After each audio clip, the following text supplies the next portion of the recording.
네, 반갑습니다. 잠깐 하나님께 기도드리겠습니다. 천지 만물을 창조하시고 지금도 살아계셔서 역사하시는 거룩하신 하나님 아버지 참으로 감사를 드립니다. 죄 가운데 태어나서 소망 없이 살던 우리에게 천국 갈 수 있는 소망을 허락해 주시고 주님의 그 보혈로 말미암아 영원한 속죄를 받고 주님의 자녀가 되었습니다.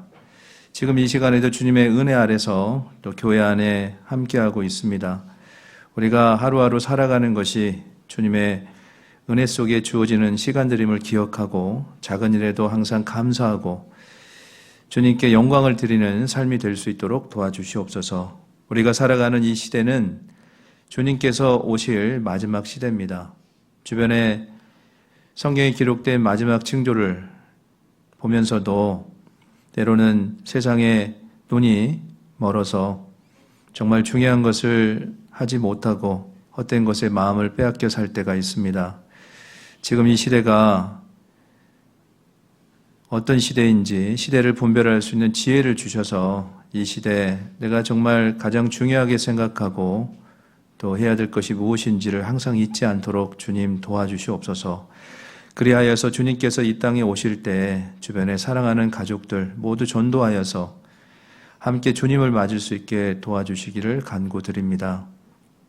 이 지역에 또 이뤄진 영혼들을 위해서 하나님께서 또 피로 사신 이 몸된 교회, 후포교회를 세워주셨습니다. 하나님께서 이 교회를 통해서 주변에 이뤄진 많은 영혼들이 구원받을 수 있도록 주님 역사하여 주시고 이 교회가 주님 오시는 그날까지 주님을 기쁘시게 하는 또 귀하게 쓰임받는 주님의 교회가 되기를 원합니다. 오늘 주일을 맞아서 하나님 말씀 앞에 나오신 모든 분들 마음속에 하나님께서 주신 말씀을 새겨주시고 2026년 올 한 해 작년보다 더 성장하는 한 해 또 주님께 더 가까워지는 기도의 응답을 얻는 귀한 한 해가 될 수 있도록 도와주시옵소서. 마치는 시간까지 주 성령님께서 온전히 함께해 주시기를 원하며 우리를 사랑하시는 주 예수님 이름으로 감사하며 기도드렸습니다. 아멘. 네, 요한계시록 3장 말씀을 찾겠습니다. 요한계시록 3장 14절부터 18절까지 말씀입니다. 요한계시록 3장 14절부터 18절까지 말씀입니다.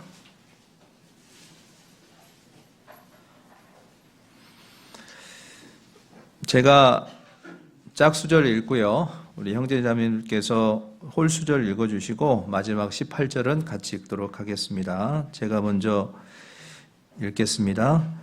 라오디게아 교회의 사자에게 편지하기를 아멘이시오 충성되고 참된 증인이시오 하나님의 창조의 근본이신 이가 가라사대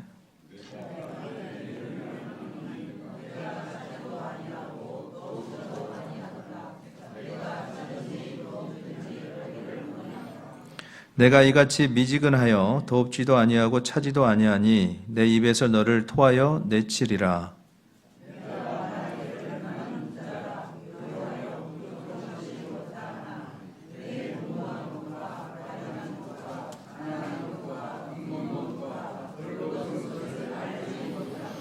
네, 함께 읽겠습니다. 내가 너를 권하노니 내게서 불로 연단할 금을 사서 부요하게 하고 흰옷을 사서 입어 벌거벗은 수치를 보이지 않게 하고 안약을 사서 눈에 발라보게 하라. 예, 다시 한번 인사드리겠습니다. 안녕하세요. 예, 후포교회 형제 자매님들 이렇게 주일 아침에 만나 뵙게 돼서 반갑습니다. 제가 지금 여기 세 번째 오고 있는데 처음 보는 분은 안 계시죠? 기억이 잘 안 나실 것 같습니다. 오늘 원래 담임 목사님께서 설교를 해주셔야 되는데 아시는 대로 장인어른 상이 이렇게 나서 제가 급하게 또 나오게 됐습니다. 오늘은 새해잖아요. 새해 첫 주일이니까 우리 형제 자매님도 아까 인사하셨는데 얼굴 보시면서 인사 한번 다시 하고 말씀 듣도록 하겠습니다. 새해에는 더 행복하세요. 이렇게 한번 인사해 보시고 시작할게요. 얼굴 보시고 새해에는 더 행복하세요. 예. 2026년 새해에는 우리 후복교회 형제자매들 각 가정에 행복한 일만 있었으면 좋겠습니다. 제가 여기서 이렇게 보니까 되게 표정들이 되게 근엄하시네요. 저는 지금 세 번째 보는 건데 처음 보는 게 아닌데요. 예. 제가 오늘 말씀 시작하기 전에 우리 형제자매들께 질문을 하나 드리고 시작하려고 하는데요. 우리 형제자매들께서는 구원받은 이후에 신앙생활을 하면서 정말 하나님 앞에 간절할 때가 있었습니까? 하나님 앞에 정말 간절하게 기도했던 때 기억나세요? 하나님, 제발 이 기도를 좀 들어주십시오. 하나님, 이 사람이 구원받지 않으면 정말 저는 죽을 것 같습니다, 하나님. 하면서 하나님 앞에 정말 간절하게 눈물을 흘리면서 기도했던 때가 혹시 있습니까? 언제 했어요? 기억이 안 나세요? 너무 오래돼서? 예. 우리가 신앙생활 과거에 했던 때를 이렇게 돌아보면 모두가 간절할 때가 있었죠. 구원받지 않은 가족들 생각하면 하나님 앞에 정말 마음이 타들어가는 그런 마음이 있잖아요. 주님 오실 때는 가까운데 가족들이 말씀에 관심이 없고 전에도 오히려 핍박만 돌아오고 그럴 때 하나님 앞에 정말 눈물을 흘리면서 기도할 때가 있었습니다. 다른 데 곁눈질하지 않고 정말 하나님 한 분만 바라보고 하나님께 정말 매달렸을 때가 있었잖아요. 그런데 시간이 흐르면서 이제 핍박이 사라지죠. 그리고 어떻게 돼요? 내 삶이 점점 편안해지고 내 삶에 어느 정도 풍족함이 찾아오면서 간절함이 점점 내 삶에서 사라지기 시작합니다. 내가 전도할 때 내 삶에 핍박이 있고 고난이 있을 때는 하나님께 어떻게든 더 간절히 기도하고 매달렸는데 내 삶에 어느 순간 이제 편안해지기 시작하잖아요. 그러면 그때부터 기도가 잘 돼요, 안 돼요? 기도는 하긴 하는데 옛날처럼 그렇게 간절하게 기도가 안 됩니다. 옛날처럼 그렇게 하나님 앞에 마음을 찢으면서 그렇게 눈물을 흘리면서 하나님께 매달리는 그런 기도가요, 사라져요. 그래서 간절함이 사라지기 때문에 우리 시대에는 놀라운 기적 같은 일들이 일어나지 않습니다. 1년 내내 하나님께 기도를 하지만 내 삶에 기도 응답이 없는 그런 삶이 된 거예요. 저에게 누군가 오늘날 이 시대에 필요한 게 뭐냐고 저한테 만약에 물어보신다면 저는 간절함이 필요합니다. 이렇게 말씀드릴 것 같습니다. 우리 시대의 교회의 모습을 한번 봐보세요. 이 훌륭한 교회당도 있잖아요. 그리고 이렇게 좋은 방송 시설도 돼 있고 또 끝나면 식당에서 먹을 수 있는 음식도 준비되어 있고 형식도 다 갖춰져 있고 외형도 화려하고 물질도 풍족하지만 진짜 중요한 게 빠졌어요. 뭐가 빠집니까? 간절함이 없어요. 옛날에 비해서 성도들 마음에 간절함이 없어져 버렸습니다. 그 이유가 뭔지 아세요? 내 삶에 편안함이 찾아와서 그래요. 사람은 고난받는 거 싫어하죠. 핍박받는 거 싫어하잖아요. 없는 거 싫어하잖아요. 뭔가 더 있었으면 좋겠고. 그런데 내 삶이 뭔가 더 채워지고 내 삶이 편안해지면 편안해질수록 내 삶에서 없어지는 게 뭐냐? 그게 간절함이 없어집니다.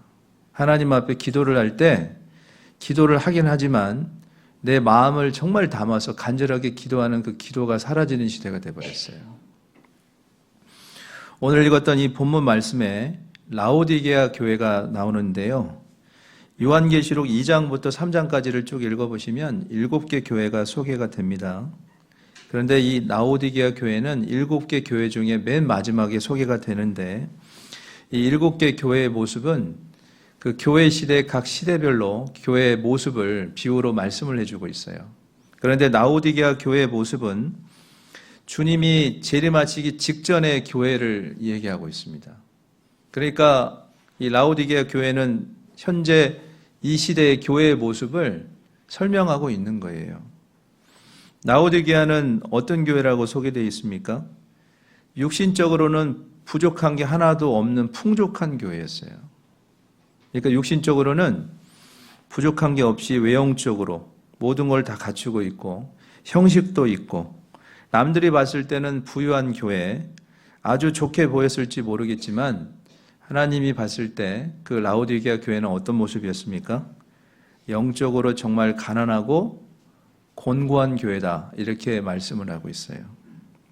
영적으로 아주 가난하고 곤고한 교회, 이 교회의 모습이 라오디게아 교회인데, 라오디게아 교회는 어떤 교회라고요? 주님이 재림하기 직전에 교회의 모습을 얘기하고 있어요. 그러면 지금 우리 교회 시대의 모습이 라오디게아 교회 모습하고 똑같다는 거예요. 외형적으로는 시설도 다 갖춰져 있고 형식도 있고 풍부한 먹거리도 있고 풍요하지만 정작 뭐가 없는 교회죠? 신앙이 미지근한 교회가 되어버렸어요. 신앙이 미지근하다는 말을 다른 말로 말씀드리면 간절함이 사라진 교회다, 이렇게 말씀드릴 수 있습니다. 처음 읽었던 말씀 요한계시록 3장 14절 15절 제가 천천히 읽어 올리겠습니다. 라오디게아 교회의 사자에게 편지하기를 아멘이시오 충성되고 참된 증인이시오 하나님의 창조의 근본이신 이가 가라사대. 같이 읽어보겠습니다. 내가 내 행위를 아노니 내가 차지도 아니하고 더웁지도 아니하도다. 내가 차든지 더웁든지 하기를 원하노라. 충성되고 참된 증인이시오 하나님의 창조의 근본이신 이가 가라사대. 예수님께서 말씀하시기를 라오디 교회를 뭐라고 말씀하셨냐면 네가 차지도 않고 더웁지도 않다, 이렇게 얘기를 했어요. 이게 무슨 얘기죠? 미지근하다는 뜻이에요. 차지도 않고 뜨겁지도 않고 그냥 중간에 미지근한 그런 상태라는 얘기예요. 뭘 얘기하고 있습니까? 그들의 신앙이 완전히 세상적이지도 않고요. 그렇다고 주님께 더 가까웠지도 않고 그냥 애매하게 중간에 딱 걸친 상태 있죠. 세상하고 주님을 양다리 딱 걸쳐놓고 미지근한 그런 상태의 모습이 라오디게아의 모습인데, 그런 어중간한 신앙의 상태를 보여주는 이 라오디게아의 모습은 우리 시대 교회의 모습하고 비슷하다는 거예요. 우리 시대 교회의 성도들의 모습이 하나님께 더 가까이 나가서 간절히 기도하지 않고요. 그냥 외형적으로 기도는 하고 있고 뭔가를 하고는 있는데 정작 마음이 뜨겁지 않은 그런 시대가 됐다는 겁니다. 이 라오디게아 교회는 우리가 읽어보면 아시겠지만 물질적으로 부족함이 없는 교회죠. 육신적으로 부족함이 없다는 것은 하나님의 은혜이자 축복이잖아요. 그렇죠? 근데 하나님께서 왜 그들에게 육신적인 그 축복을 주셨는지, 풍요를 주셨는지 그들이 잊어버린 거예요. 하나님이 왜 주셨을까요? 그들에게 그 부요한 풍족함을 가지고 주님 오시기 마지막 직전에 그 복음을 위해서 힘있게 쓰라고 하나님이 주신 물질인데, 그 물질을 가지고 뭐 했어요? 자기들의 그 풍족함을 누리면서 하나님이 들어갈 자리가 없도록 만들었어요. 사람은요, 부족함이 있을 때 하나님께 기도를 하게 됩니다. 내가 뭔가를 부족해 하나님께 원하게 돼 있는 거예요. 그런데 내 생활이 풍족해지니까 하나님께 기도를 하지 않습니다. 요즘에 교회 3세대 아이들이 있죠. 1세대 교회를 세우고 2세대가 이제 그 교회를 세워진 교회 안에서 신앙생활하고, 그 2세대가 또 아이를 낳아서 3세대들이 지금 교회 안에 있잖아요. 근데 그 3세대 아이들은 신앙생활 지금 어떻게 배운지 아세요? 엄마가요, 아침에 가면 헌금을 손에다 쥐어줍니다. 그리고 갖다 넣어라, 헌금통에 갖다 넣으라고 그래요. 그러면 그 아이가 헌금하는 거예요? 엄마가 헌금하는 거예요? 물론 이게 잘못된 건 아니에요. 그런데 아이들도 엄마가 주는 용돈을 아껴서 하나님께 드리는 훈련을 시켜야 되는데, 엄마가 아침에 용돈을 주면 그거 갖다 그대로 그냥 통에 넣는 거예요. 그 아이들이 헌금하는 형식은 남아있지만요, 정작 중요한 게 없어졌어요. 그리고 아이들이 뭔가 문제가 생기잖아요. 그러면 어떻게 하죠? 요즘 엄마들은 하나님께 기도해봐라 이렇게 가르쳐야 되는데, 하나님께 기도하기도 전에 엄마가 알아서 다 처리를 해버려요. 기도할 틈이 없어요. 부족함이 없기 때문에 그렇습니다. 아이들이 뭔가 부족하면 하나님께 기도하고 시간이 걸려도 기도하는 가운데 그걸 하나님이 주신 걸 얻어야 되는데 기도도 하기 전에 엄마가 알아서 그냥 자기 돈 가지고 다 처리를 해줘 버리는 거예요. 그러니까 아이들이 기도를 하긴 하지만 하나님께 간절히 기도하지 않습니다. 우리 시대는 풍족함으로 인해서 정말 중요한 걸 잃어버리게 됐어요. 그 풍족함이 내 육신의 축복은 될 수 있지만 영적으로는 아주 어려움을 주게 된 겁니다. 그래서 그 라오디게아의 성도들은 하나님이 주신 육신의 그 풍요함을 가지고요, 그 부유함을 가지고 일상을 누리면서 그 물질이 주는 그 평온함 때문에 세상에서 주는 그 행복감을 맛보고 살았어요. 그러니까 그들이 하나님이 필요해요, 안 필요해요? 하나님 없이도 사는데 전혀 지장이 없는 거예요. 하나님께 기도하지 않아도 자기가 먹고 사는데 문제가 하나도 없어요. 그러니까 기도하겠어요, 안 하겠어요? 기도를 하긴 하지만 간절히 안 하게 됩니다. 이 라오디게아 모습이 지금 우리 시대 모습하고 똑같아요. 우리를 한번 생각해 보십시오. 과거에 정말 내가 없을 때, 그리고 우리 가족들이 구원 안 받고 핍박할 때, 정말 내가 어렵게 그렇게 교회 한번 나오는 게 그렇게 힘들 때, 그때 기도 어떻게 하셨어요? 하나님, 교회 좀 가게 도와주세요. 정말 그렇게 기도를 일주일 내내 해야 일요일 날 교회를 겨우 나올 수 있는 그런 상황이었는데, 지금은 뭐 남편 아내가요, 교회 간다고 뭐라고 하지 않죠. 나한테 권하지만 말고 너 혼자 갔다 와, 이렇게 얘기하잖아요. 그러니까 이제 과거에 막 못 가게 핍박했다가 이제 교회는 가는 걸 허락해 주니까 좋죠. 기도가 과거처럼 돼요, 안 돼요? 안 됩니다. 핍박이 사라지고 편해지니까 다시 말씀 전해가지고 그 싸우는 게 싫어가지고요, 그냥 그 상태로 머무르게 되는 거예요. 그러니까 하나님께 기도가 간절하게 나오지가 않습니다. 육신의 축복이 결코 복이 아닙니다. 지금 이렇게 시설이 잘된 교회당을 갖고 있고 풍족한 먹거리에다가 훌륭한 이렇게 방송시설을 다 갖추고 있잖아요. 하나님께서 우리 시대 교회의 모습을 보고 뭐라고 말씀하실 것 같아요? 야, 참 보기 좋다, 이럴 것 같습니까? 어떨 것 같아요? 참으로 내 마음이 흡족하구나, 이런 말씀하실 것 같습니까? 하나님이 이 외형적인 건물을 보고 말씀하지 않아요. 누굴 보시죠? 우리 각자의 마음을 보셔요. 내 마음이 무엇 때문에 간절하고 내 마음이 지금 어디에 집중되어 있는지 하나님이 그 마음을 보신다고요. 그런데 우리 시대는 안타깝게도 육신적으로 풍족함은 누리고 부족한 건 없지만 영적으로는 아주 공고한 그런 상태인 겁니다. 우리 시대 그리스도인의 가장 큰 문제점은 간절함이 없다는 거예요. 마음이 뜨겁지 않습니다. 외적으로는 좋은 조건을 다 가지고 있지만 그 내면 깊숙이 들어가 보면 정말 가난하고 공고한 그런 신앙을 가지고 있습니다. 그래서 16절에 뭐라고 말씀하시죠? 내가 이같이 미지근하여 더웁지도 아니하고 차지도 아니하니 내 입에서 너를 토하여 내친다고 돼 있어요. 라오디게아 교회를 놓고 하나님이 경고를 하셨어요. 네가 미지근해서 더웁지도 않고 차지도 않은 그런 미지근한 그런 신앙 상태를 갖고 있기 때문에 내 입에서 너를 토하여 내치겠다. 이 토하여 내친다는 건 무슨 얘기죠? 너의 모습에서, 너의 그 교회에서 내가 받을 것이 없다, 이런 말이거든요. 우리 음식 먹을 때 음식을 입에 넣었다가 갑자기 탁 뱉는 경우 있죠. 음식을 넣었다가 입에 넣었는데 갑자기 탁 뱉는 경우는 어떤 경우죠? 음식이 상했을 때 뱉잖아요. 이거 좀 이상한데 할 때 딱 뱉죠. 만약에 그 음식이 맛있고 깨끗하고 내 몸에 도움이 된다면 그거 뱉을 이유 없겠죠. 하나님이 받을 수가 없다는 거예요.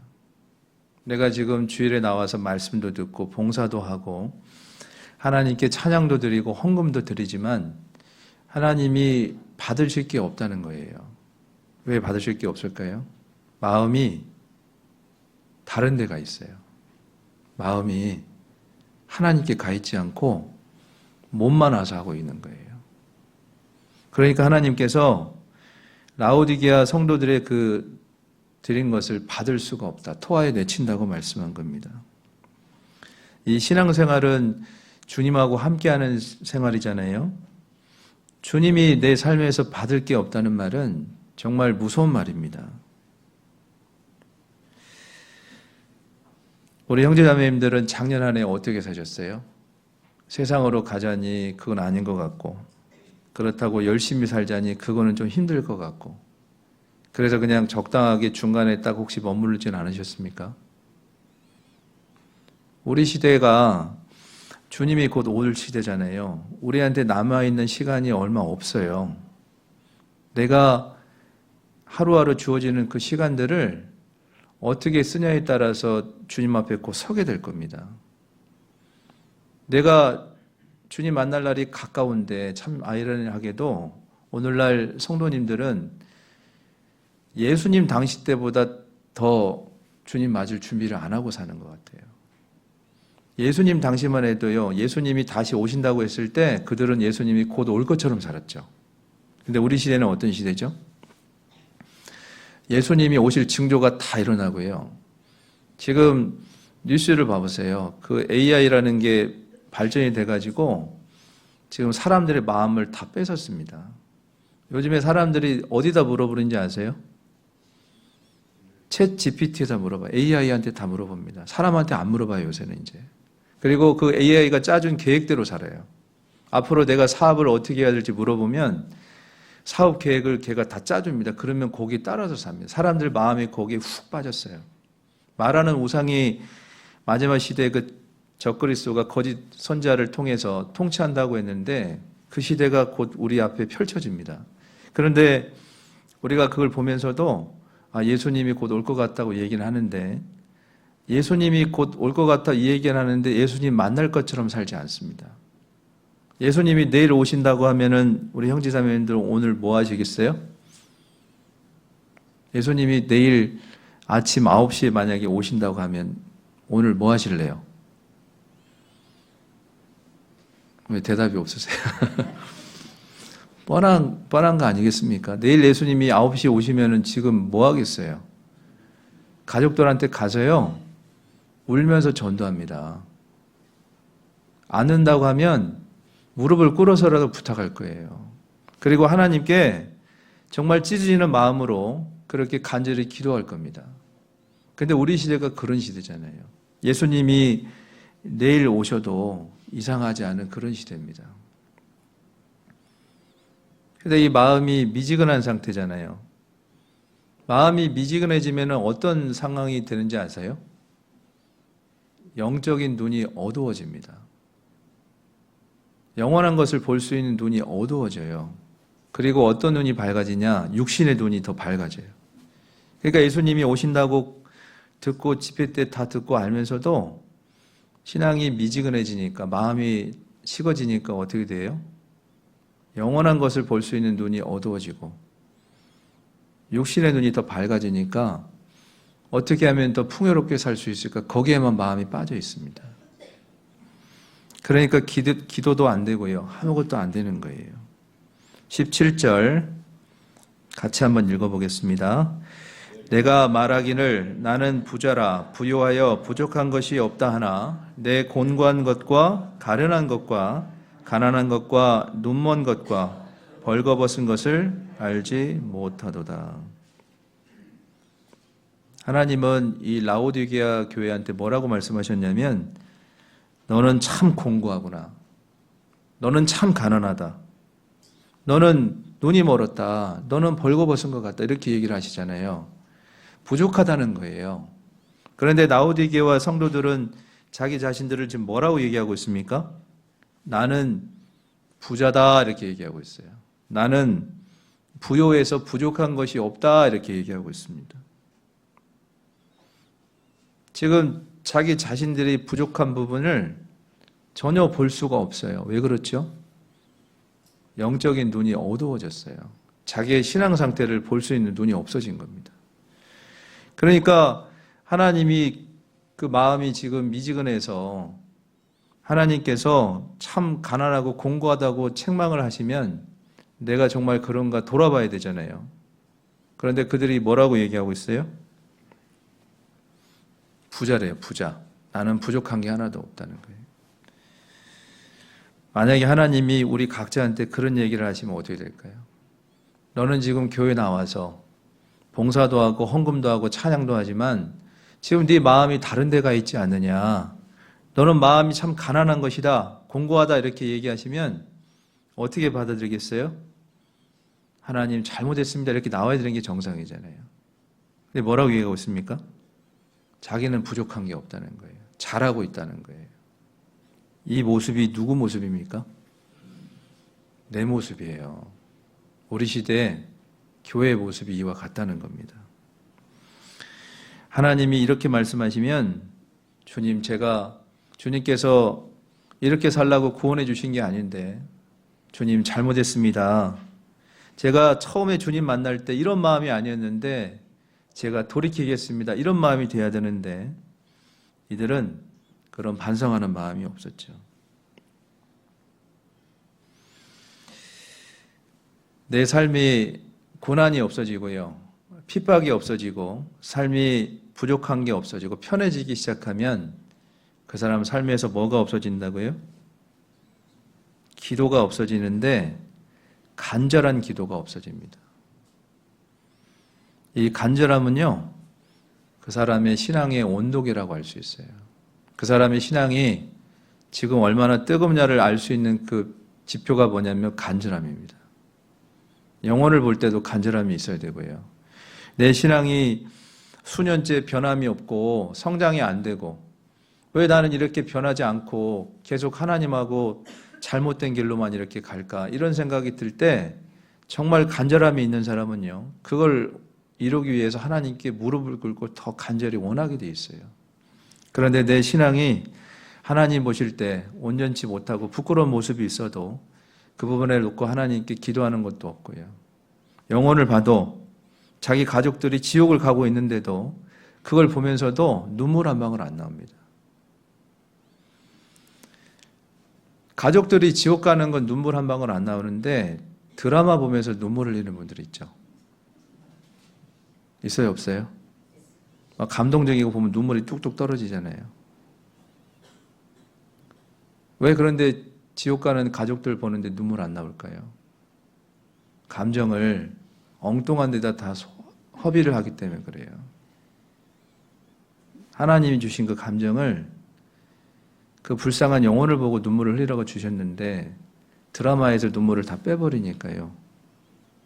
그 가족들을 보고는 눈물 한 방울 안 나오는 겁니다. 마지막에 이 라오디게아 모습 참 안타깝잖아요. 마지막이면은 어떻게 되는 게 정상입니까?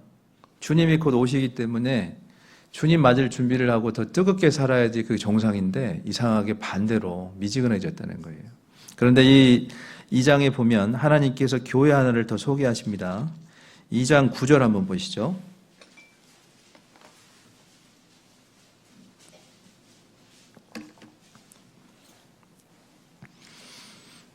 2장 9절. 2장 9절에 나오는 이 교회는 서머나 교회입니다. 하나님이 뭐라고 말씀하실지 보세요. 2장 9절 같이 읽어보겠습니다. 내가 내 환난과 궁핍을 아노니 실상은 내가 부요한 자니라. 자칭 유대인이라 하는 자들의 회방도 아노니 실상은 유대인이 아니요 사단의 회라. 여기 보시면 내가 너의 환난과 궁핍을 안다. 어떤 교회입니까? 서머나 교회는 실제로 정말 환난을 많이 받았던 교회였어요. 그리고 교회가 정말 가난했습니다. 그러니까 성도들이 어떻게 했어요? 핍박도 많이 받고요. 물질도 없어가지고 정말 가난한 교회가 서머나 교회였어요. 그러면 사람들이 외면적으로 봤을 때 아이고 저 교회 참 큰일 났구나. 아이고 저렇게 가난해서 어떻게 이런 얘기 나오잖아요. 근데 가난한 교회라고 돼 있어요? 부유한 교회라고 돼 있어요? 부유한 교회라고 얘기하시죠. 돈으로 봤을 때는 가난한데 왜 하나님이 부유한 교회라고 했을까요? 부족함이 있기 때문에 하나님밖에 볼 데가 없는 거예요. 부족하니까 핍박을 받고 환난을 받으니까요. 하나님만 바라보고 살았어요. 그러니까 하나님이 이 교회를 뭐라고 평가하셨냐면 사람들이 너희들 보고 가난하다고 불쌍하다고 하지만 실상은 너희가 가장 부유한 교회다. 이렇게 칭찬을 받았습니다. 지금 좀 전에 우리 살펴봤던 라오디게아 교회하고요. 이 서머나 교회는 하나님의 평가가 완전 엇갈리잖아요. 라오디게아는 뭐라고 얘기했습니까? 가난하고 곤고한 교회라고 평가를 했고 서머나 교회는요. 부유한 교회라고 평가를 하셨어요. 근데 사람의 눈으로 봤을 때는 라오디게아 교회가 훨씬 더 풍요한 교회였는데 하나님은 가난했던 그 서머나 교회를 부유하다고 얘기를 하셨어요. 그들의 삶을 보면 삶에서 차이가 납니다. 서머나 교회 성도들은요, 가진 게 없잖아요. 계속 핍박을 받잖아요. 마음이 어땠을 것 같아요? 하나님께 하루도 기도를 안 하면 살 수가 없었어요. 그래서 하나님께 무릎을 꿇는 것이 눈물을 흘리고 간절히 기도하는 것이 그들한테는 그게 삶이었어요. 그런데 서머나 교회는 어떻습니까? 라오디게아 교회는 어떻습니까? 풍요하잖아요. 하나님이 안 도와줘도 먹고 사는데 문제가 없잖아요. 그러니까 하나님께 기도를 하지만 간절히 매달리지 않았습니다. 그래서 그들의 신앙이 미지근하게 된 거예요. 요즘에 우리 형제 자매님들 기도하시잖아요. 근데 정말 목숨을 다해서 기도하는 분이 없습니다. 하나님이 이거 안 해주시면 나 밥 안 먹습니다. 이런 분 혹시 밥 안 먹으면서 기도하시는 분 계세요? 하나님 제가 죽든지 하나님이 기도를 응답해 주신지 둘 중에 하나 하겠습니다. 이런 결단으로 기도하시는 분 계십니까? 정말 가족들 전도할 때는 그런 마음으로 해야 됩니다. 그런 기도를 사력을 다해서 한다고 그러잖아요. 목숨을 걸고 하는 거죠. 근데 그런 기도가 없어요. 내 가족이 구원을 못 받아도 그냥 기도는 하긴 하지만 그런 마음으로 기도하지 않습니다. 우리 형제자매님들 한번 생각해 보세요. 주님 오실 때는 다가오고 있는데 내가 어디에다 마음을 두고 어떤 마음으로 신앙생활을 살아야 되는지 생각해 보십시오. 요즘에는 성도님들이 어떤 마음을 갖고 있냐면 어떻게 하면 편하게 신앙생활을 할까 그런 생각을 갖고 있어요. 어떻게 하면 편하게. 신앙생활이라는 게 편하게 할 수 있나요? 신앙생활이 편하게 할 수 있는 겁니까? 신앙생활 자체는요, 편할 수가 없는 거예요. 전도 편하게 할 수 있어요? 기도 편하게 할 수 있습니까? 말씀도 어떻게 하면 편하게 들을 수 있습니까? 근데 성도님들이 마음이 어떻게 하면 편하게 할까 이렇게 생각하다가 전도도 편하게 하려고 하잖아요. 전도할 때 어떻게 해요? 그냥 인터넷에 있는 주소 그냥 보내고 끝내버리잖아요. 그러면 그게 전도한다고 생각하잖아요. 그렇지 않습니다. 기도할 때 어떻게 해요? 그냥 기도 명단 적어놓고 읽으면 기도 끝났다고 생각하죠. 그렇지 않아요. 말씀도 직접 나와서 정말 마음을 하나님께 두고 오늘 하나님께서 저에게 주신 말씀 제가 순종하겠다는 그런 마음으로 들어야 되는데 어떻게 하면 편하게 들을까? 집에서 그냥 인터넷 주소 받아가지고 그냥 소파에 앉아서 듣는 분도 계실 수 있습니다. 편하게 하다 보니까 신앙생활이 미지근하게 지친 거예요. 내 마음을 한번 들여다보십시오. 내가 전도할 때 어떤 마음으로 기도하고 있는지. 신앙생활할 때 내 삶에서 간절함이 사라지면 그 사람이 교회에서 어떤 직분을 가졌든 어떤 봉사를 하든 어떤 재능을 가졌든 하나님 보실 때는 가난한 자가 되는 거예요. 18절 보겠습니다.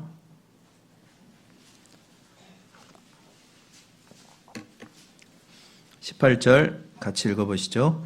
내가 너를 권하노니 내게서 불로 연단한 금을 사서 부요하게 하고 흰옷을 사서 입어 벌거벗은 수치를 보이지 않게 하고 안약을 사서 눈에 발라 보게 하라.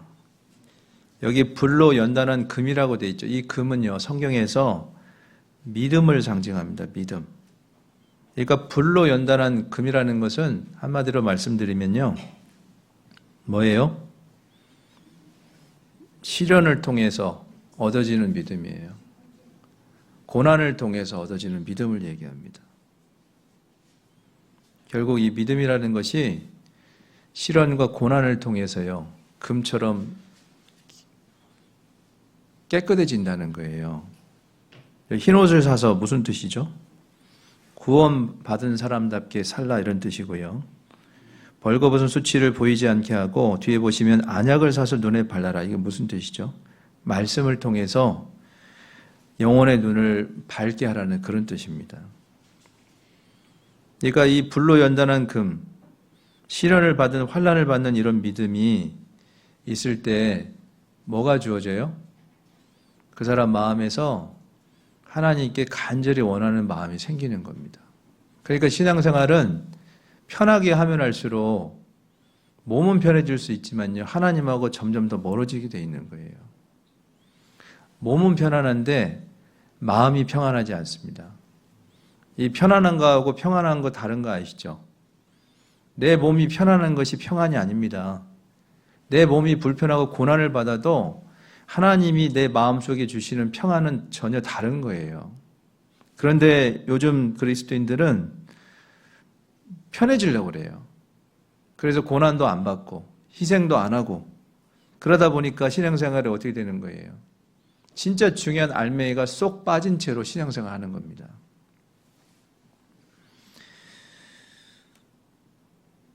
그래서 고난을 받고 시련을 받은 그런 믿음을 가진 사람들은 마음속에 간절함이 생기죠. 그래서 기도할 때 어떤 기도가 나오죠? 하나님, 저 영혼 지옥 가면 안 됩니다. 자기 가족들 보면서요, 가슴을 치면서 기도를 하게 돼 있어요. 기도를 할 때 응답이 안 되면 하나님, 저 답답해서 죽을 것 같다고 이렇게 기도를 하게 됩니다. 내가 능력이 없잖아요. 주님의 일을 해야 되는데 능력이 없죠. 간절한 사람은요, 하나님, 저는 부족한 사람이에요. 하나님, 교회 일 할 수 있게 저에게 능력 달라고 그렇게 기도를 합니다. 우리 형제 자매님들은 내가 어떤 희생을 치러서라도 얻고 싶은 게 있습니까?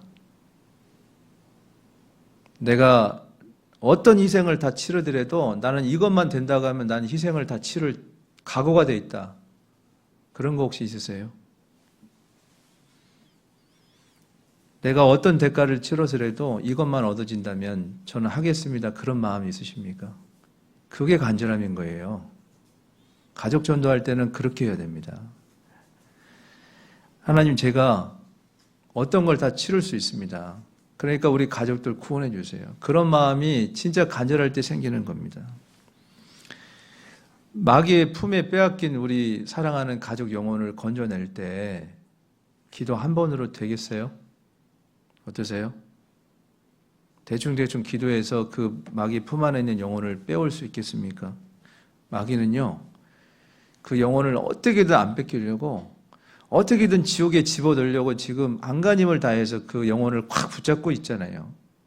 그래서 죄 가운데 빠지게 만들고 말씀에 관심을 얻게 만들고 어떻게든 그 영혼을 데리고 지옥에 들어가려고 안간힘을 쓰고 있잖아요.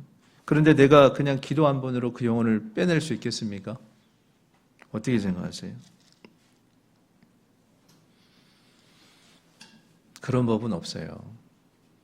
마귀가 안간힘을 쓸수록 나도 하나님께 더 힘을 다해서 기도를 해야 됩니다. 요즘에 인스턴트 신앙이라고 혹시 들어보셨어요? 인스턴트 신앙? 한국 사람들 빠른 거 좋아하죠. 빨리빨리 좋아하잖아요. 그래서 밥 먹는 시간 줄이려고 인스턴트 식품 같은 거 금방금방 막 먹잖아요. 3분 안에 먹고. 햄버거 그냥 사서 먹고. 그렇죠. 신앙이 인스턴트 신앙이 있어요. 기도도 오랫동안 막 사력을 다해서 하지 않고 딱 2번 만에 응답받기를 원하는 그런 신앙이 인스턴트 신앙입니다. 하나님께 기도 2번 하고 하나님이 안 들어주잖아요. 안 해버려요, 그냥. 1년 이상 정말 사력을 다해서 기도하는 게 정말 힘든 세상이 돼버렸어요. 이 한국 사람들 기다리는 거 잘 못하죠. 전자레인지에다 음식 넣잖아요. 음식을 넣고 돌리잖아요. 한국 사람만 그 전자레인지 앞에 서 있답니다. 한국 사람만. 외국 사람들은 안 서 있대요. 근데 그거 2분 돌려놓고 그것도 못 기다려가 중간에 또 뚜껑을 또 열어요 또. 그 1분을 못 기다린다니까요. 우리 자판기 커피 빼실 때 어떻게 합니까? 동전 넣고 딱 돌리면 컵이 쨍그랑 나오죠? 그럼 기다리면 되잖아요. 거기다 손을 넣고 있어. 컵을 빨리 끝나면 속 빼려고 거기다 손을 넣어놓고 있는 분이 있어요. 죄송합니다. 그 얼마나 빨리 먹으려고 그러는 거예요, 도대체?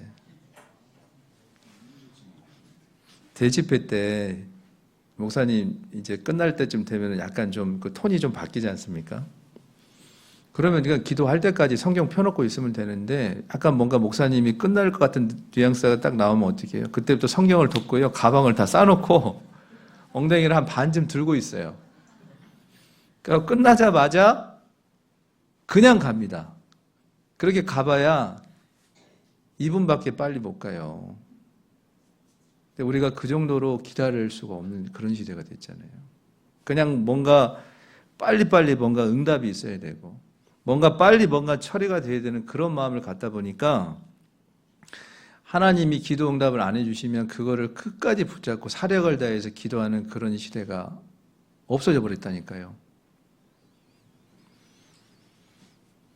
우리 각자 한번 생각해 보게요.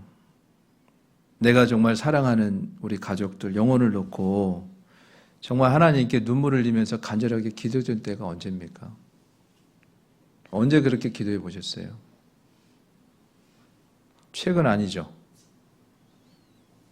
과거의 기억으로 남아 있습니까, 혹시?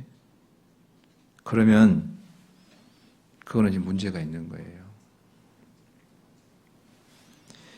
사랑하는 영혼을 놓고 하나님께 정말 마음을 찢으면서 하나님 좀 도와달라고 이 영혼 좀 불쌍히 여겨달라고 그렇게 기도했던 제 기억이 언제예요? 저도 과거에 저희 부모님 전도할 때요 정말 눈물을 많이 흘렸었습니다. 저희 어머니는 불교 신자였어요. 저희 집은 불교 집안이었습니다.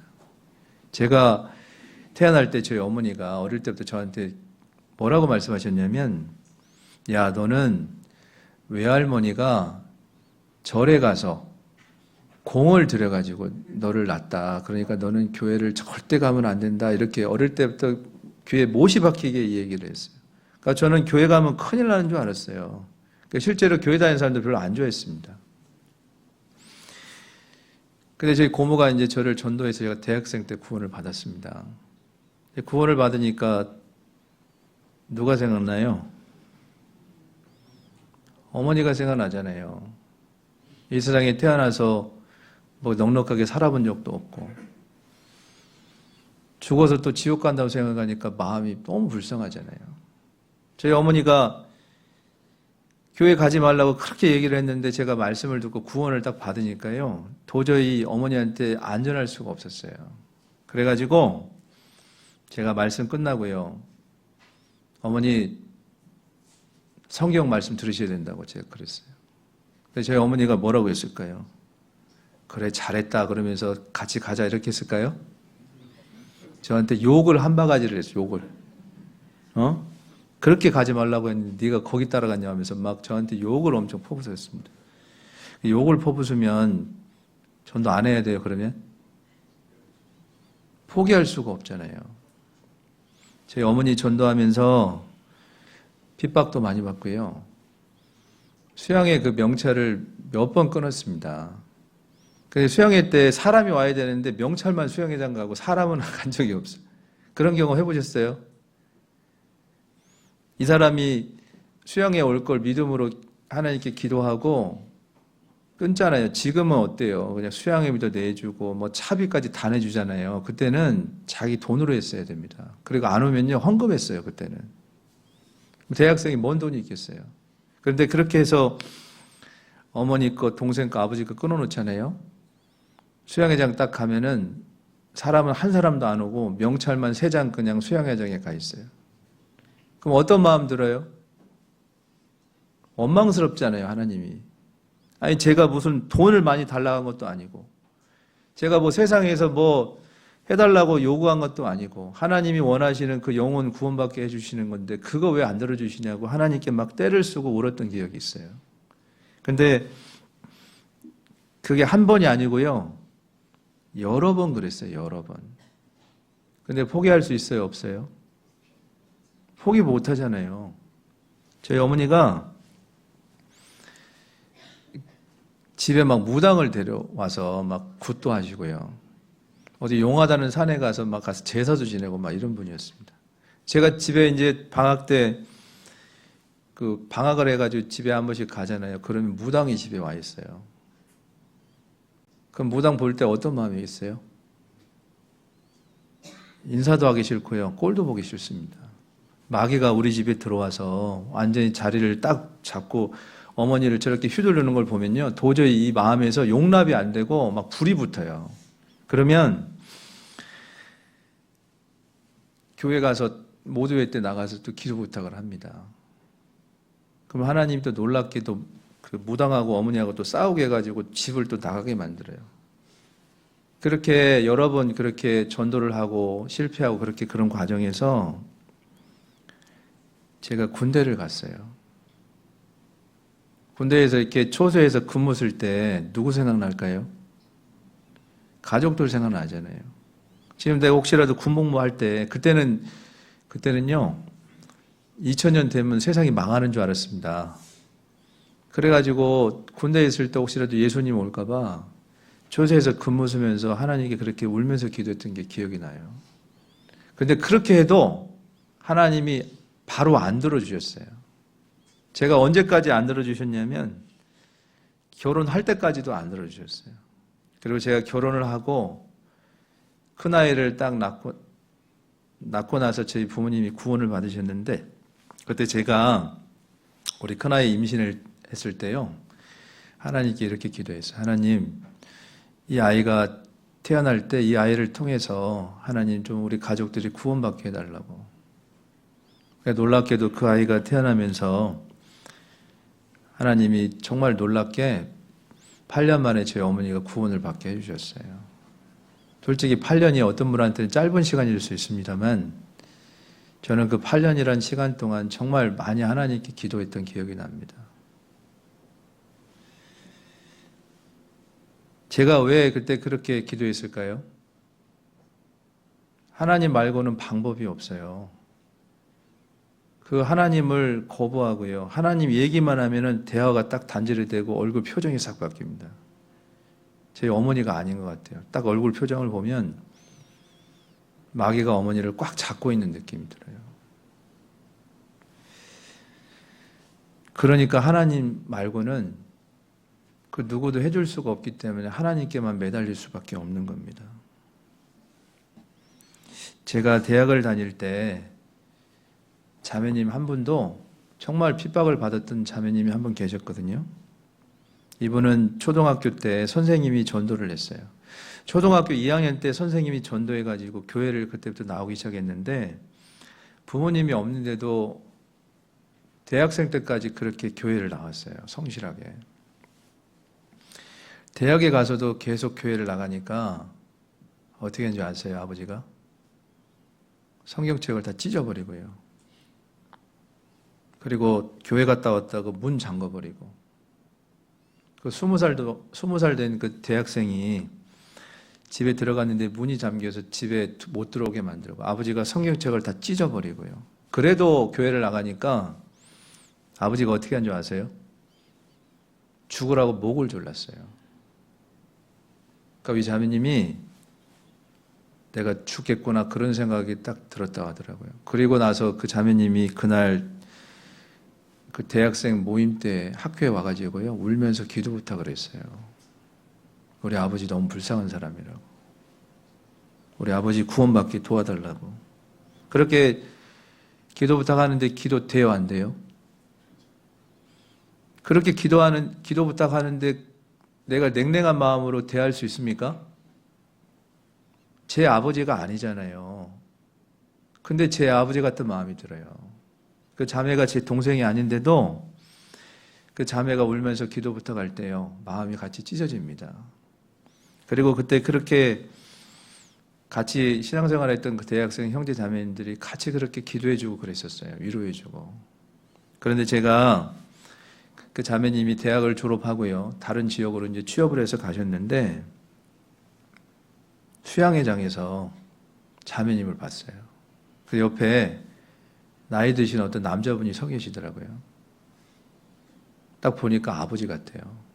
알아봤더니 아버지가 구원을 받고 수양회에 같이 오신 거예요. 그 자매님, 그때 아버지가 막 목 졸라가지고 울면서 그렇게 기도 부탁했을 때 형제 자매님들이 뭐라고 생각했겠어요? 저 아버지가 구원받으려면 힘들겠다 이런 생각 안 했겠습니까?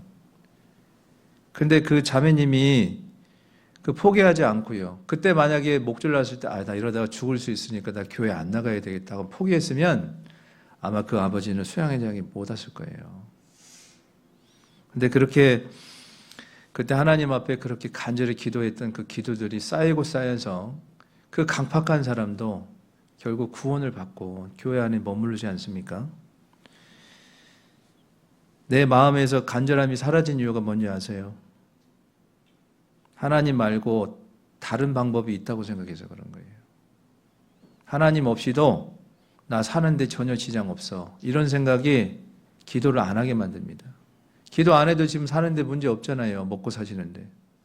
기도 안 하면 밥을 하나님이 안 주신다고 생각해요. 기도 안 하겠어요? 하겠어요?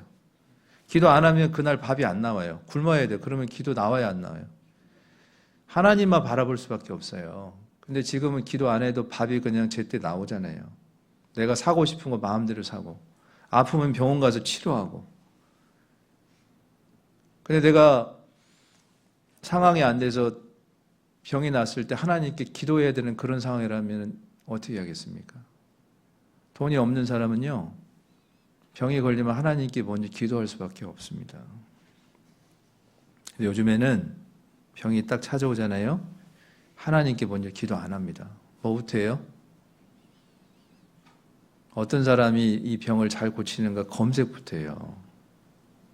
그리고 큰 병원에 의사한테 먼저 가서 진료를 먼저 받습니다.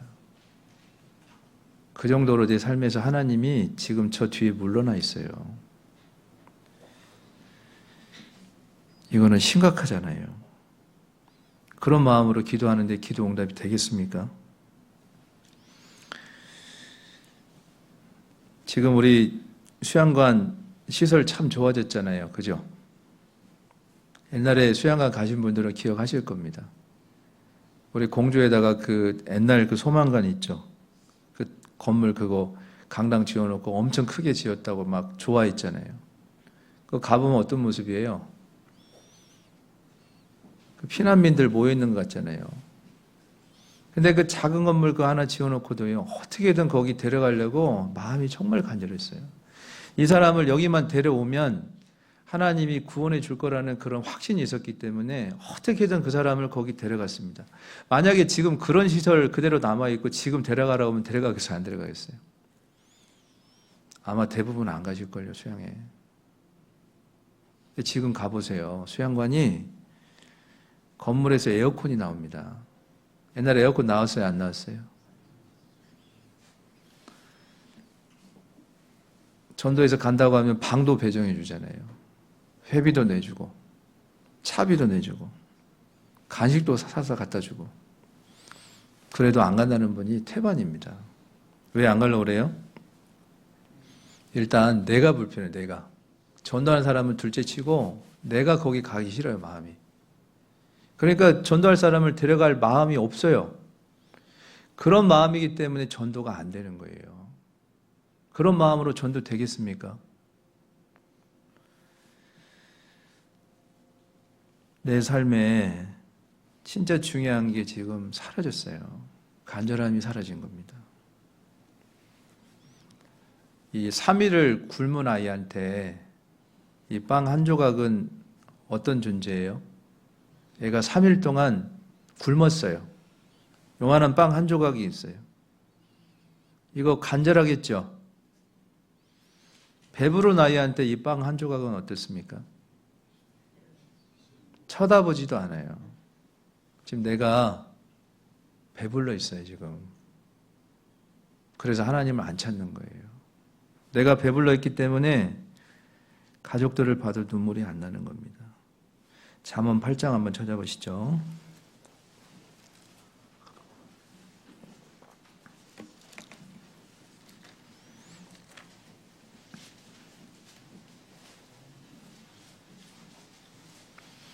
잠언 8장 17절입니다.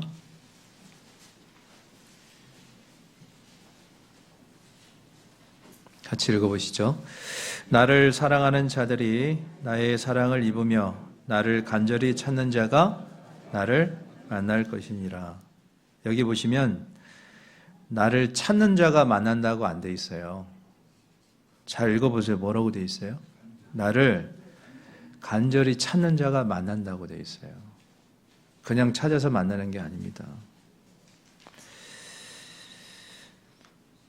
우리 교회가 과거에 복음이 활발하게 전해지고 뜨겁게 주님을 사랑하고 교제를 했던 그런 모습들이 물론 지금도 있지만 과거에 비하면 지금 많이 사라졌잖아요. 과거에는 성도님들이 이 말씀에 목말라 있었어요. 그리고 그때는 말씀을 들을 수 있는 방법이 뭐였어요?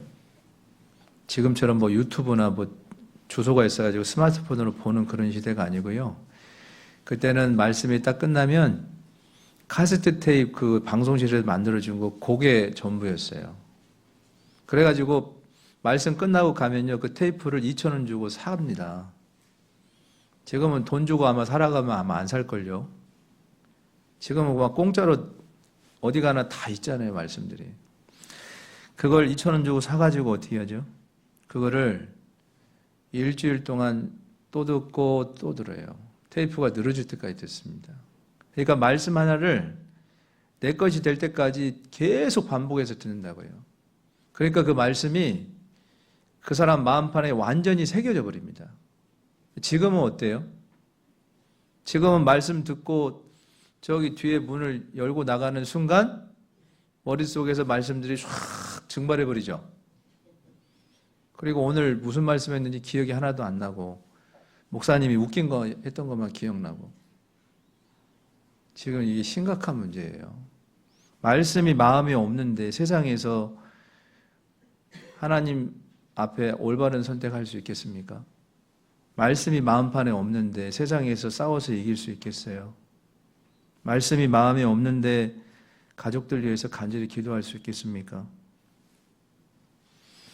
지금은 유튜브를 열어보면요 말씀이 너무 많잖아요. 유튜브에는 말씀이 많은데 어디에는 말씀이 없어요? 내 마음에는 말씀이 없어요.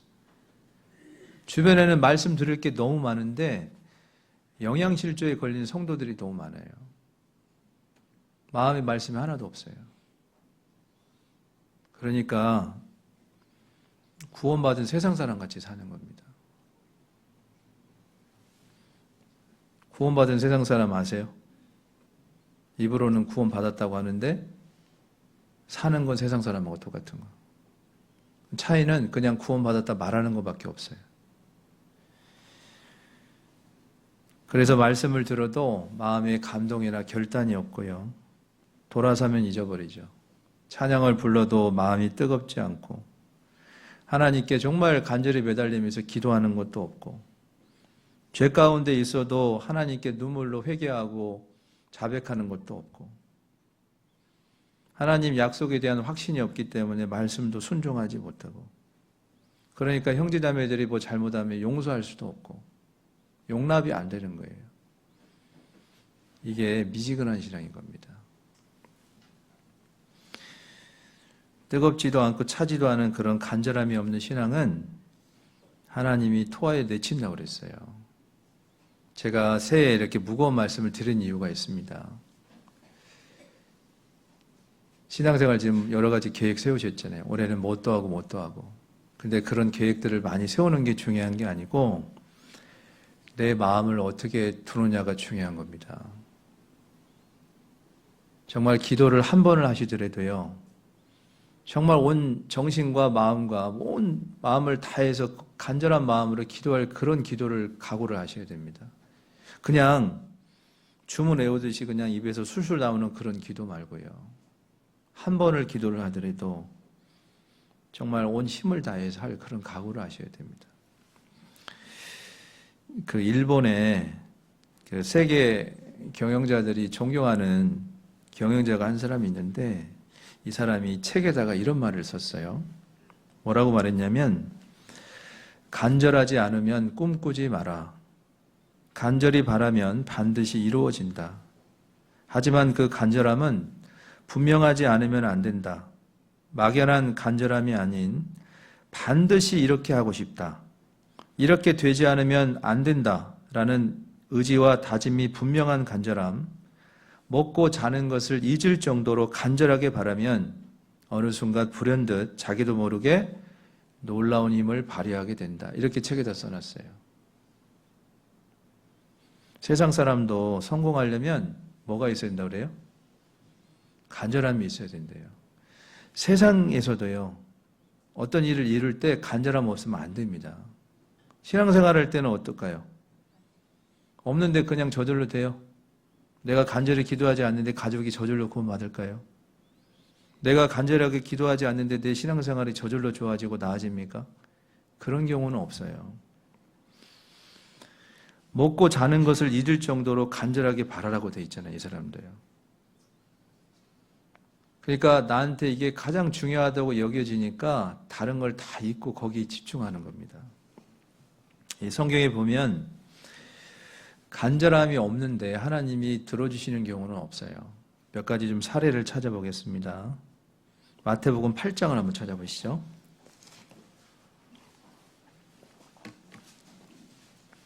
마태복음 8장 1절입니다.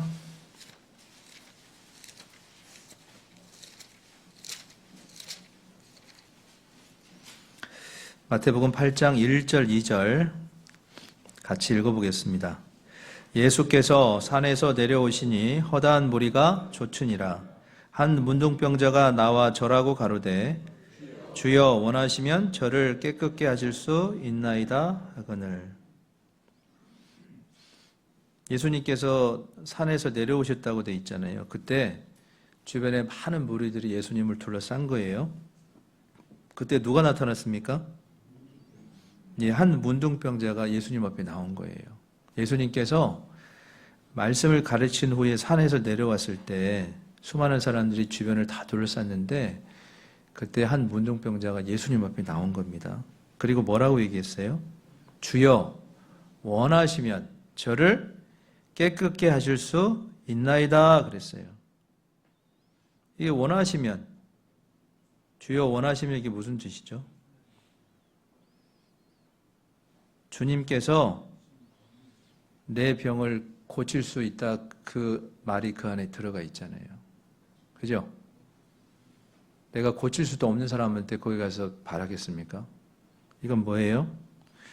예수님만이 내 병을 고칠 수 있다는 믿음이 있고요. 그리고 고침을 받고자 하는 문둥병자의 간절함이 들어있어요. 기도의 응답을 받으려면 뭐가 있어야 됩니까? 하나님만이 하실 수 있다는 믿음이 하나 있어야 되고요. 그리고 그거를 얻고자 하는 간절함이 있어야 됩니다. 이 두 가지가 갑자기 결합이 딱 되는 순간에 기도가 응답이 되는 거예요. 2절 한 문둥병자가 나와 가로되 절하고 가로되 주여 원하시면 이렇게 돼 있잖아요. 이때 당시 한번 생각해 보겠습니다. 문둥병자가 사람들 무리에 함부로 나올 수가 없었어요. 이때는 문둥병자가 성경에 보면은 어떤 존재냐면요, 사람 무리 안에 함부로 못 나오고요, 따로 격리돼 살았습니다. 하나님께 벌을 받아가지고 그 병이 왔다고 생각됐거든요. 근데 이때 마태복음 8장에 보면은 이때 당시에 많은 문둥병자들이 있었을 텐데 이 한 사람만 고침 받았다고 돼 있잖아요. 이 사람이 왜 고침을 받았을까요? 지금 그 동네에 문둥병자들이 많이 있는데 이 사람만 고침 받았어요. 왜 그랬을까요? 간절함이 있었어요. 고침 받고자 하는 그 간절함이 그 예수님 앞에까지 오게 된 거예요. 그런데 이때 무슨 일이 있었냐? 사회로부터 격리가 됐기 때문에 이 문둥병자들은요, 사람들이 많은 자리에 가면 자기 입으로 어떻게 되냐면 나는 부정한 사람입니다. 큰 소리를 외쳐야 됐습니다.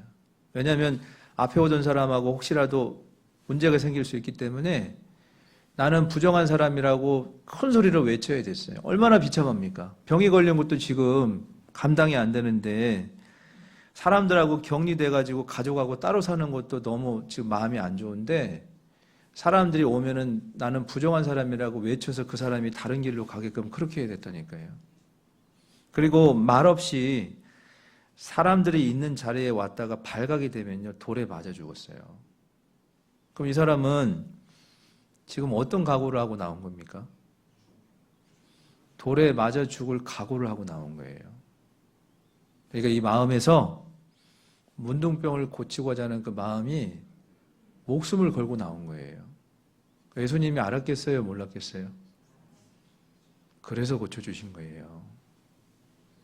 예수님만 고칠 수 있다는 믿음이 있었고 목숨을 걸고 이 병을 고치고자 하는 그런 간절함이 있었기 때문에 예수님이 그 문둥병자를 고쳐주신 겁니다. 저를 따라해 보세요.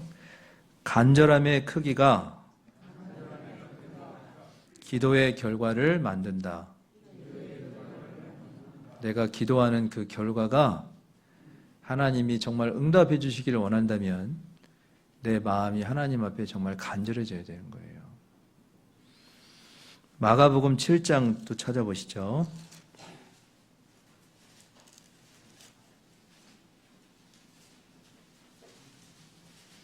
마가복음 7장 26절입니다.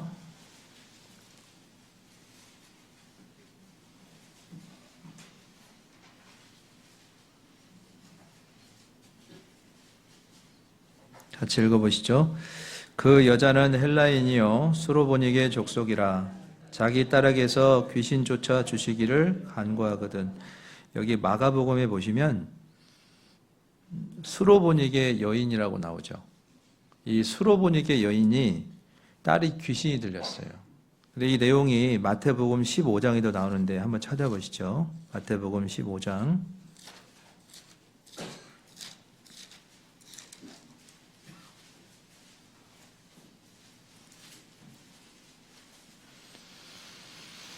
21절입니다. 마태복음 15장 21절.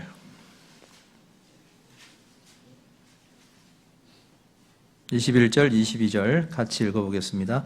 예수께서 거기서 나가사 도로와 시돈 지방으로 들어가시니 가나안 여자 하나가 그 지경에서 나와서 소리질러 가로되 주 다윗의 자손이여 나를 불쌍히 여기소서 내 딸이 흉악히 귀신 들렸나이다 하되, 여기에는 가나안 여자라고 되어 있는데 수로보닉의 여인을 이렇게 얘기를 한 거예요. 귀신 들렸죠. 귀신이 들려가지고 어떻게 한 거예요?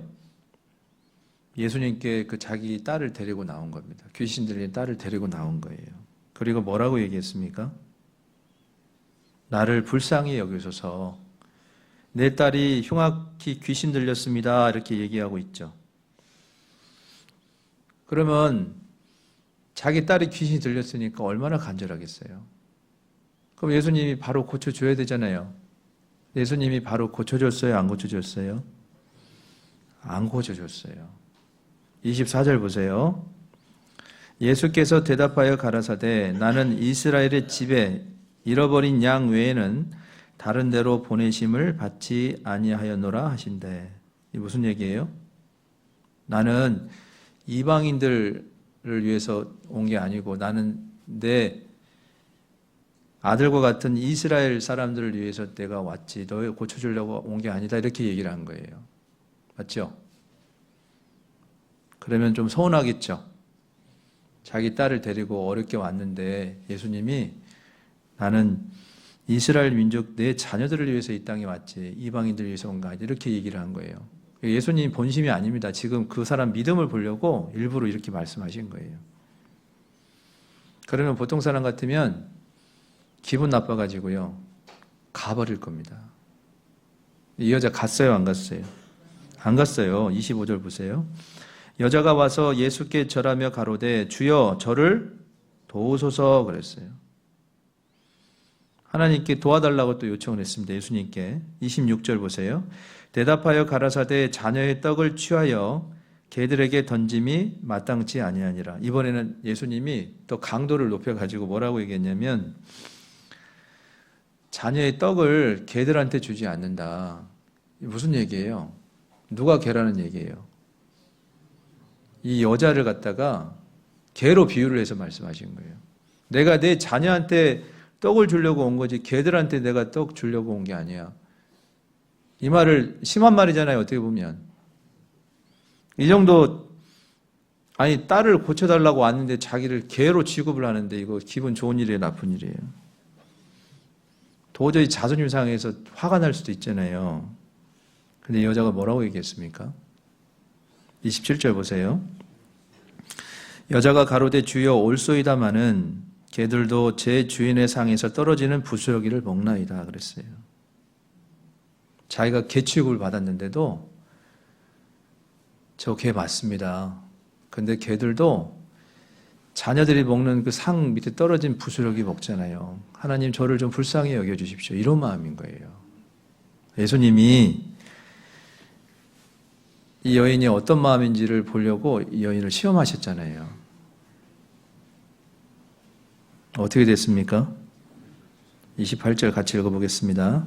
이에 예수께서 대답하여 가라사대 여자야 내 믿음이 크도다 내 소원대로 되리라 하시니 그 시로부터 그의 딸이 나으니라. 이 여자는 지금 어떤 생각하고 있습니까? 예수님만이 내 딸을 고칠 수 있다는 믿음이 있잖아요. 그죠? 또 하나 또 뭐예요? 딸을 고치고자 하는 그런 간절함이 있잖아요. 이 두 가지가 딱 결합이 되는 순간 응답을 받았어요. 이 여인이 간절함 때문에 딸이 고침을 받게 된 겁니다. 저를 따라해 보세요. 간절함의 크기가 기도의 결과를 만든다. 내가 정말 이렇게 됐으면 원하는 거 있죠.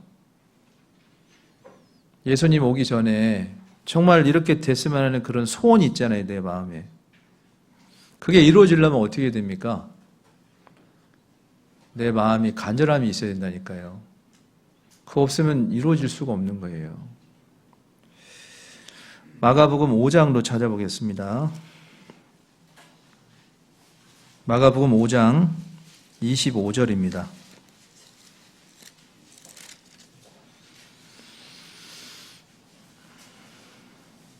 마가복음 5장 25절부터 28절까지 말씀입니다. 여기 보시면 12해를 혈루증으로 고생하고 있는 여자가 나오거든요. 마가복음 5장 25절부터 28절 제가 천천히 읽어 올릴게요. 12해를 혈루증으로 앓는 한 여자가 있어 많은 의원에게 많은 괴로움을 받았고 있던 것도 다 허비하였으되 아무 효염이 없고 도리어 더 중하였던 차에 예수의 소문을 듣고 무리 가운데 섞여 뒤로 와서 그의 옷에 손을 대니 28절 같이 읽겠습니다. 이는 내가 그의 옷에만 손을 대어도 구원을 얻으리라 하밀러라.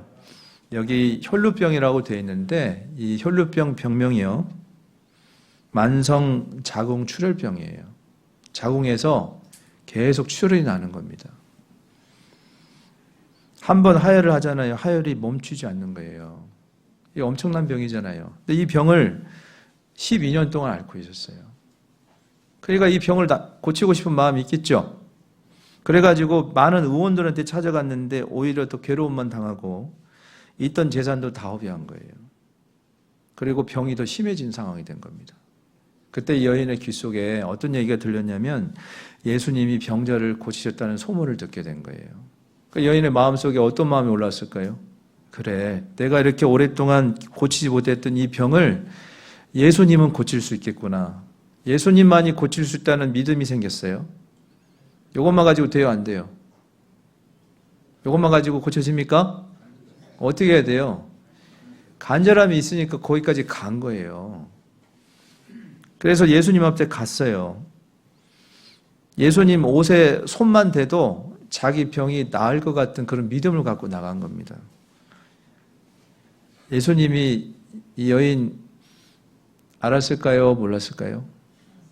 예수님은 다 압니다. 예수님은 사람의 마음을 다 보시잖아요. 이 여인의 마음속에 그런 마음을 갖는 순간부터 예수님은 누구한테 집중하시냐면 그 여인한테 집중을 하고 있었어요. 그런데 그 여인이 어떻게 했습니까? 그 물이 나왔잖아요. 31절 보세요. 제자들이 여짜오되 무리가 에워싸 미는 것을 보시며 누가 내게 손을 대었느냐 물으시나이까 하되. 여기 보시면 지금 어떤 상황이냐면 무리가 에워쌌다고 되어 있죠. 예수님 주변에 많은 무리들이 에워싸가지고 지금 사람들이 많은 그런 상태죠. 그러면 보세요. 많은 사람들이 주변에 있다 보면 옆 사람이 예수님 옷깃에 뭐 어깨가 달 수도 있고 손이 달 수도 있고 몸이 달 수도 있잖아요. 주변에 많은 사람들이 예수님하고 막 이렇게 움직이면서 닿을 거 아닙니까? 근데 예수님이 누가 지금 내 몸에 손댔냐 이렇게 한 게 아니고요. 그 많은 사람들이 옷깃에 스치고 부딪혔을 텐데 딱 그 한 사람만 얘기하시죠. 누가 내게 손을 대었느냐 물었어요. 그때 그 많은 사람들이 예수님 몸이 닿았지만 예수님의 능력이 나갔던 사람은 딱 한 사람밖에 없었어요. 누구예요? 혈루병 걸렸던 여인이었습니다.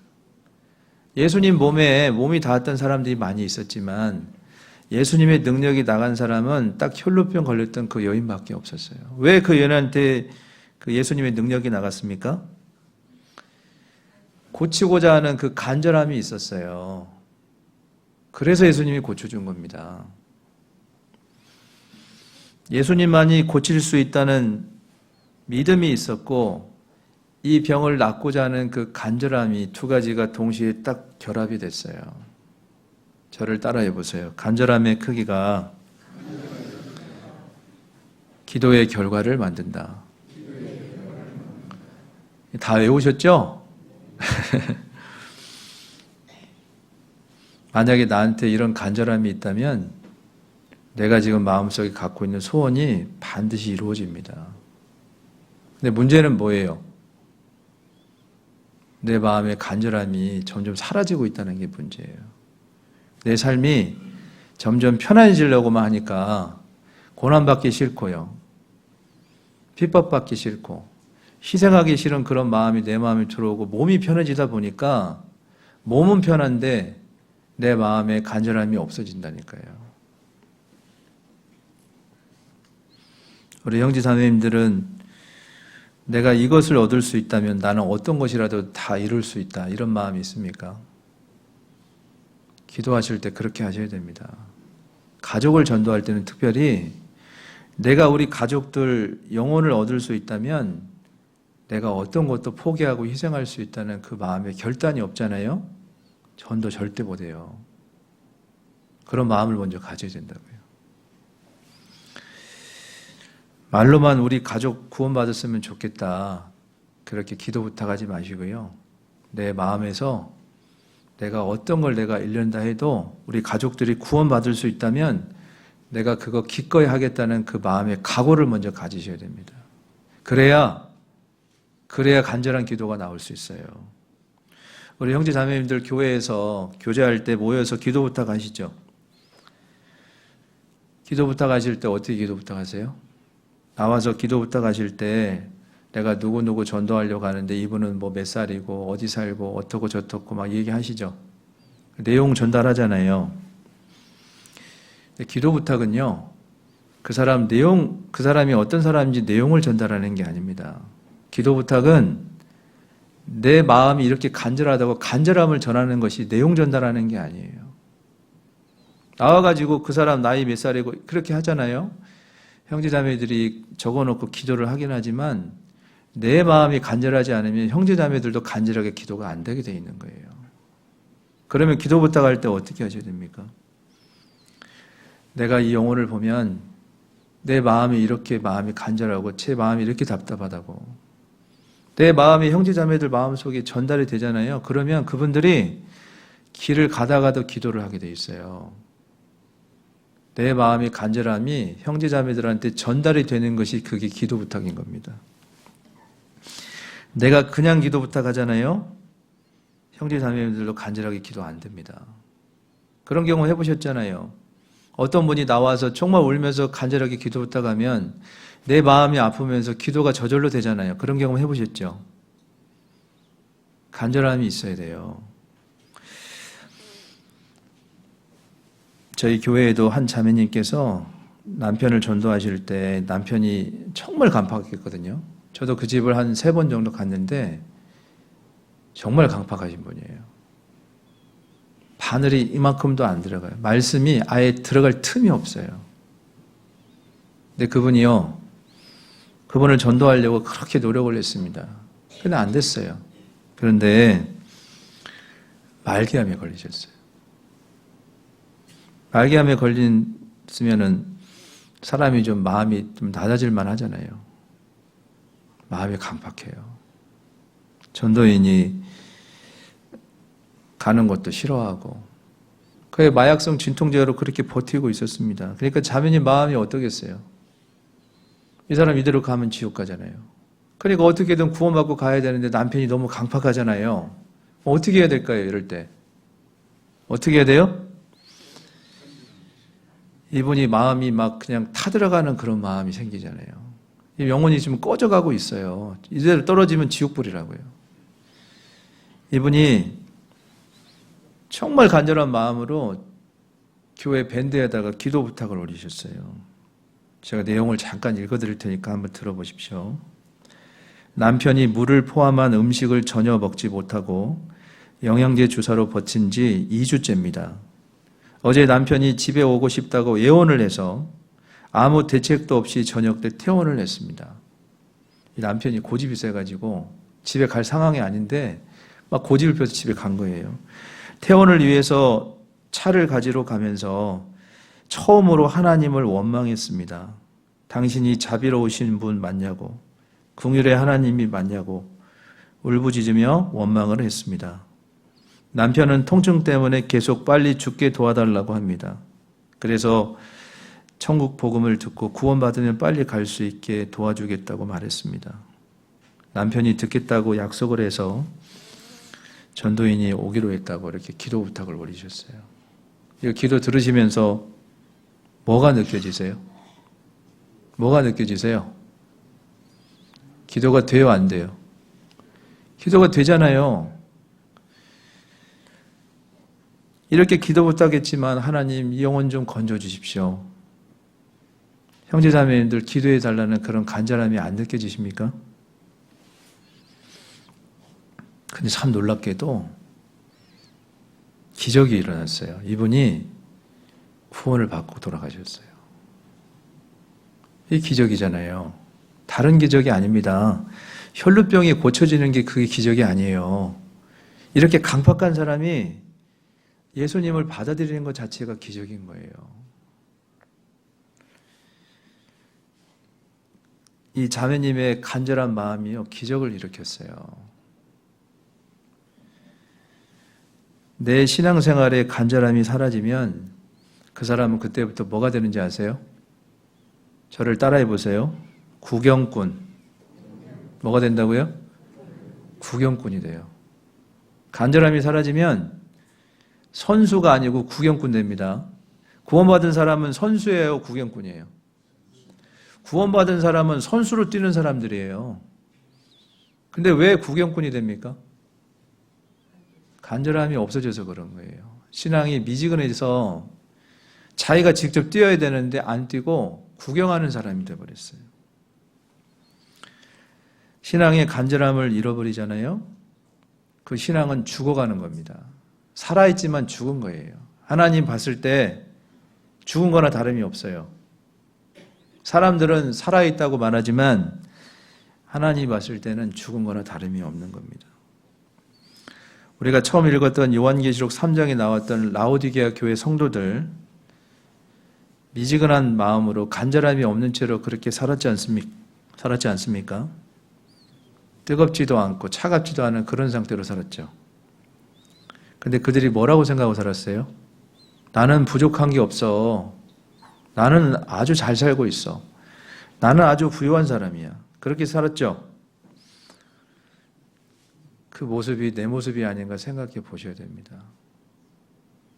내가 지금 교회 나와서 헌금도 하고 교제도 안 빠지고 주일 말씀도 나오고 봉사도 하고 잘하는 것 같죠?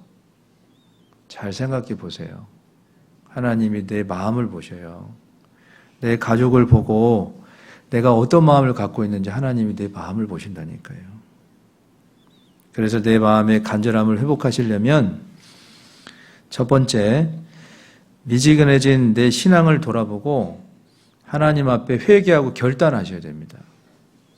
내가 우리 가족들 구원받을 수 있다면 내가 어떤 것도 희생하고 이러도 괜찮다는 그런 각오 있잖아요. 그런 돌아보는 마음이 있으셔야 되고요. 두 번째, 내가 지금 고민하고 있는 이 문제는 오직 하나님만 하실 수 있다는 믿음이 있어야 되고, 그리고 하나님께만 답이 있다는 것을 마음에 확실히 가지셔야 됩니다. 그래야 다른 방법 찾지 않고 하나님께 저절로 무릎을 꿇을 수가 있고요. 세 번째는 고난받는 것을 두려워하거나 희생하는 것을 피하려고 해서는 안 되는 거예요.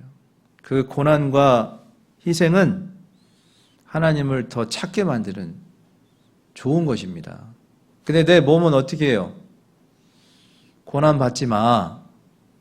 희생하지 마. 그거 불편한 거잖아.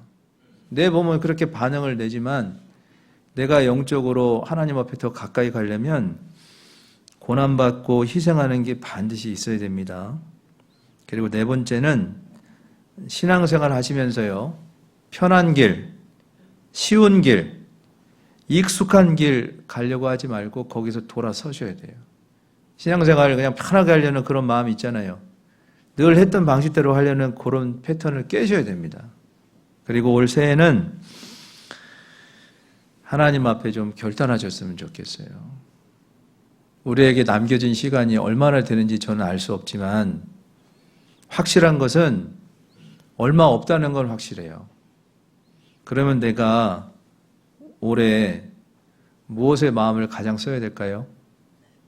잘 한번 생각해 보십시오. 우리 후복교회 형제 자매님들 모두가 신앙의 간절함을 회복하시고 올해는 하나님께 꼭 응답을 받는 그런 한 해가 되셨으면 좋겠습니다. 주변에 전도하고 싶은 분들 계시죠? 어떻게 기도하실래요? 어떻게 기도하실 거예요?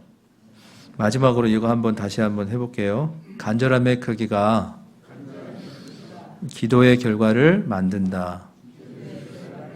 이거 꼭 기억하시고요. 올 한 해 정말 사랑하는 가족들, 주변의 영혼들을 위해서 간절하게 기도하셨으면 좋겠습니다. 기도하고 마치겠습니다. 하나님, 성경에 많은 사람들이 하나님 앞에 간절한 마음으로 나가서 하나님께 응답을 받는 많은 사례들을 보면서 내가 라오디게아 성도들처럼 하나님 앞에 정말 부족하고 미지근한 신앙인데도 불구하고 혹시라도 잘하고 있다고 생각하지 않는지 우리 스스로를 돌아봅니다. 주님 오시기 전에 라오디게아 모습의 교회의 모습처럼 내 삶의 모습이 그렇지 않은가 돌아보고 올해는 하나님 앞에 결단하고 정말 간절한 마음으로 사랑하는 영혼들을 위해서 기도하고 그 영혼들이 꼭 구원받을 수 있는 그런 한 해가 되도록 도와주시옵소서.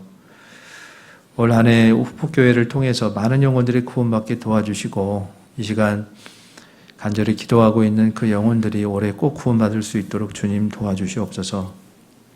1월에 계획된 대전도 집회를 통해서도 또 많은 영혼들이 구원받을 수 있도록 주님 도와주시기를 원합니다.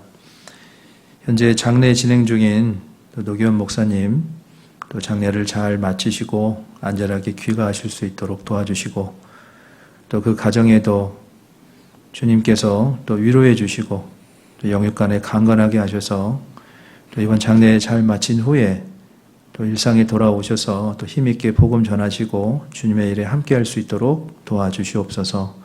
모든 것 주님께 감사를 드립니다. 우리를 사랑하시는 주 예수님 이름으로 감사하며 기도드렸습니다. 아멘. 네,